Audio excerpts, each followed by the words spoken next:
Hi friends, ఈరోజు వీడియోలో మీకు కంద కోడిగుడ్లు పులుసు చూపించాలనుకుంటున్నానండి. దానికోసమని ముందుగా కందని నేను జామాకులు వేసి ఉడికించుకుంటున్నానండి. ఇది ఉడికేలోపు కూరకు కావాల్సినవన్నీ రెడీ పెట్టుకోవాలి. ఇవ్వండి, ఉల్లిపాయ ముక్కలు, ధనియాలు, అల్లం, వెల్లుల్లి, గసగసాలు, జీలకర్ర అన్నీ వేసి మిక్సీ పట్టుకోవాలండి. ఇదిగోండి, కంద ఉడికిపోయిందండి. దీన్ని ఇప్పుడు స్టవ్ ఆపేసి చన్నీళ్ళలో వేసుకోవాలండి. చన్నీళ్ళు వేసుకున్న తర్వాత శుభ్రంగా కంద మీద ఉన్న తుక్కంతా తొక్కలన్నీ ఒలిసి పక్కన పెట్టుకోవాలి.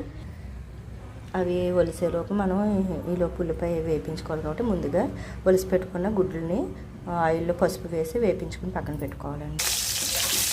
ఈ విధంగా గుడ్లు కూడా బాగా వేపించుకోవాలి. బ్రౌన్ కలర్ వచ్చేంత వరకు వేపించుకుని పక్కన పెట్టుకోవాలి. గుడ్లు తీసిన తర్వాత ఉల్లిపాయ పేస్ట్ వేపించుకోవాలండి. బాగా పచ్చివాసన పోయేంత వరకు. రుచి తగిన ఉప్పు, కారం కూడా వేసుకోవాలండి. దీంట్లో కొంచెం కారం ఎక్కువే పడుతుంది. ఇప్పుడు ఇదంతా పచ్చివాసన పోయేంత వరకు మగ్గించుకోవాలి.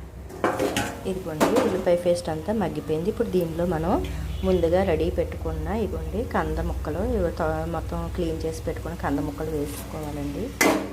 వేసుకున్న తర్వాత దాంతో పాటు ముందుగా డీప్ ఫ్రై చేసుకుని పెట్టుకున్నాం కదండి ఎగ్స్, వీటిని కూడా వేసుకోవాలి. ఇప్పుడు ఏంటంటే కంద ముక్కలు ఉడికిపోయాయి కాబట్టి మనం గరిటె పెట్టకూడదండి. చాలా జాగ్రత్తగా ఇలా కలుపుకోవాలి. దీన్ని ఇంక మరో 5 నిమిషాలు బాగా మగ్గించుకోవాలి. ఇదిగోండి, ఈ విధంగా మగ్గిన తర్వాత దీనిలో మనం చింతపండు పులుసు పోసుకోవాలండి. ఇదిగోండి, చింతపండు పులుసుతో 5 నిమిషాలు మళ్ళీ ఉడికించుకోవాలి.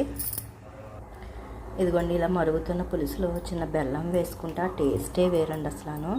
ఇలా బెల్లం వేసుకున్న తర్వాత ఇంకొక 5 నిమిషాలు ఉడికించుకోవాలని మూత పెట్టి. ఇప్పుడు కూర చూద్దామండి. ఇదిగోండి, రెడీ అయిపోయిందండి. ఎప్పుడైనా సరే కూర నుండి ఆయిల్ సెపరేట్ అయితే కనుక కూర రెడీ అయిపోయినట్టే. ఇప్పుడు ఈ కంద కోడిగుడ్లు పులుసు రెడీ అయిపోయింది ఫ్రెండ్స్.